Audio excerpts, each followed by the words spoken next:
நீங்கள் பார்த்துக் கொண்டிருப்பது நியூஸ் 21 செய்திகள். தமிழ்நாடு செய்திகளை உடனுக்குடன் தெரிந்து கொள்ள நியூஸ் 21 செய்திகளை பாருங்கள். பொது மைதான பிரச்சினை, மக்கள் திடீர் ஆர்ப்பாட்டம். திண்டுக்கல் மாவட்டம் ஆத்தூர் தாலுகாவுக்கு உட்பட்ட பஞ்சம்பட்டியில் இரு தரப்பினருக்கும் பயன்படுத்தக்கூடிய பொது மைதானம் ஒன்று உள்ளது.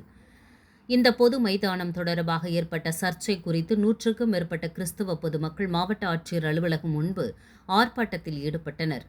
பஞ்சம்பட்டியில் உள்ள ஒரு பொது மைதானம் அரசுக்கு சொந்தமானது என்றும் இது அனைத்து மதத்தினரும் பொதுமக்களும் பயன்படுத்தும் வகையில் இருக்க வேண்டும் என்று கோரி அண்மையில் நீதிமன்றத்தில் வழக்கு தொடுக்கப்பட்டது. இந்த மைதானத்தின் ஒரு பகுதியில் சுமார் 100 ஆண்டுகளுக்கும் மேலாக கிறிஸ்தவ சமூகம் ஈஸ்டர் உள்ளிட்ட முக்கிய பண்டிகைகளை நடத்தி வருவதாகவும் அந்த இடத்தில் இந்துக்கள் எந்த ஒரு நிகழ்வையும் நடத்தக்கூடாது என்றும் கிறிஸ்தவ சமூகம் சார்பில் எதிர்ப்பு தெரிவிக்கப்பட்டது. இந்நிலையில் இந்து சமயத்தைச் சேர்ந்த காளியம்மன் கோவில் நிர்வாகம் சார்பில் கோவிலின் கும்பாபிஷேக விழாவுக்காக அந்த மைதானத்தில் அன்னதானம் நடத்த அனுமதி கோரப்பட்டது.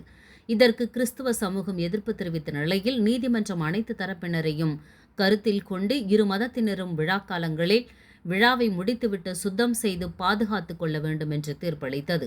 இதற்கு எதிர்ப்பு தெரிவிக்கும் வகையில் தங்களின் பாரம்பரிய பயன்பாட்டு உரிமையை பாதுகாக்க கோரி பஞ்சம்பட்டியை சேர்ந்த கிறிஸ்தவ மக்கள் திரண்டனர்.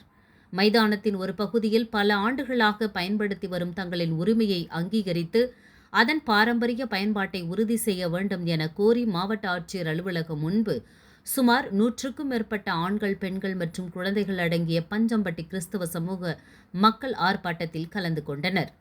அவர்கள் தங்கள் கோரிக்கைகளை வலியுறுத்தி முழக்கங்களை எழுப்பியவாறு மாவட்ட ஆட்சியர் அலுவலகத்தில் மனு ஒன்றையும் அளித்தனர். மாவட்ட ஆட்சியர் அலுவலக அதிகாரிகள் போராட்டக்காரர்களுடன் பேச்சுவார்த்தை நடத்தி அவர்களின் கோரிக்கைகளை கவனத்தில் கொண்டு உரிய விசாரணை நடத்தப்படும் என்று கூறினார்.